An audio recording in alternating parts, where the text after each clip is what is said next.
Whilst Leeds United are 5 points behind the two London sides, they still have to play them both and meet Manchester United at Ellen Road, and yet are 80 to 1 for the title. Tempted? Don't be, says the Leeds manager David O'Leary. David O'Leary's Leeds continue to impress. 4 consecutive league victories sees them back up in 4th. The kids are still all right, and the manager is a happy man. You must be delighted to see your team right up there. 4 wins on the trot in the league. I am. I think the thing where it was decided with me was, a lot of people told me not to take the job here. People in good places in football, because they thought Leeds had come as far as it could. I can't go any further than that, unless it's a lot of money spent on it. I still felt there was things here that you could improve without you having to spend the money. I've spent £4 million, which is absolutely nothing for a top club to spend. And you've seen what other managers have spent over the period of time. It is nothing really. And for that £4 million, David Batty's hardly played, but he'd be a great acquisition for us, and he'd prove valuable on the pitch and off the pitch with the young players. But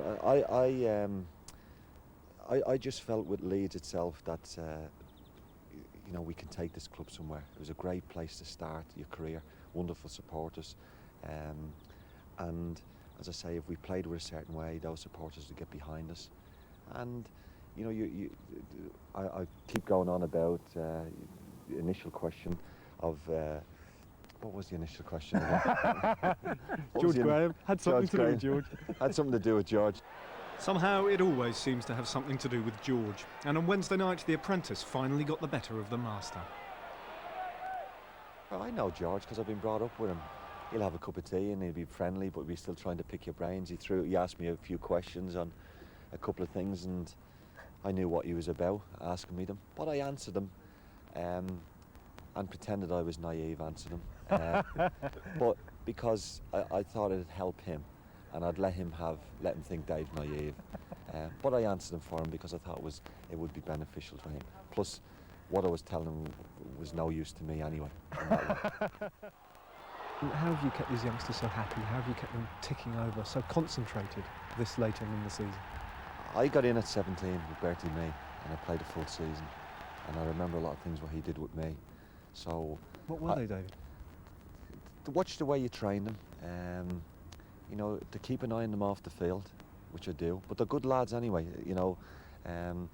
That I'm in with a good chance because they're good lads. They've been brought up the right way, and they haven't been affected by, I think, the people that they've mixed with.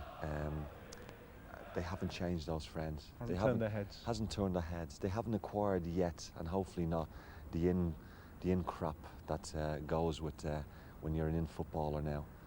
So they've kept with their same friends, and they mix together well.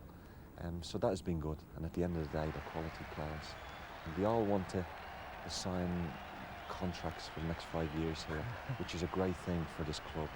And right, you know, they want to sign because they're getting paid good money, but as well as that, they say I want to sign here, the club wants me to stay, and they want to stay. So that's a great compliment to me. I wish the season could finish now, because we'll be in 4th place. If we don't get 4th place, I'll be still delighted with this team. They've done marvellously well. What worries me, if you say, with the bookings, we've got big games to come here. If we can have our full team out, we'll give anybody a game.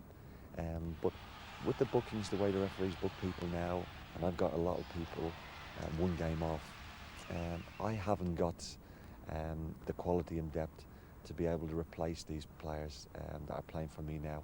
And I could be missing players when we're playing big teams who'll have big players to play against, and that is when you need your big players to be able to play. So you're telling me 4th is as good as it gets?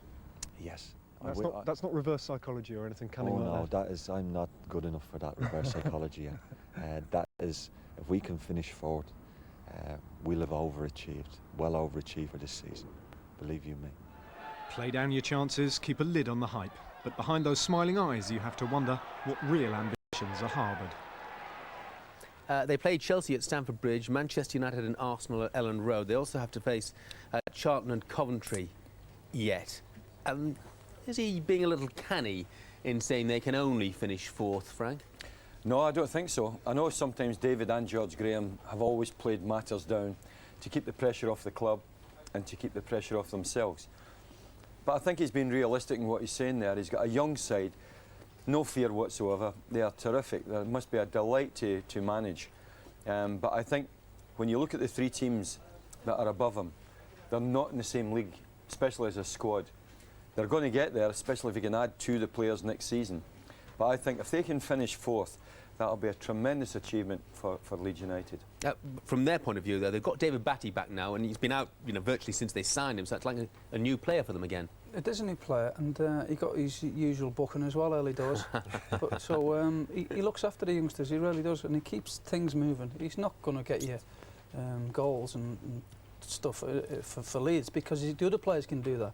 But what he does, he keeps the play moving all the time, and he gives it to people who can do better things than him. And he's a very clever player.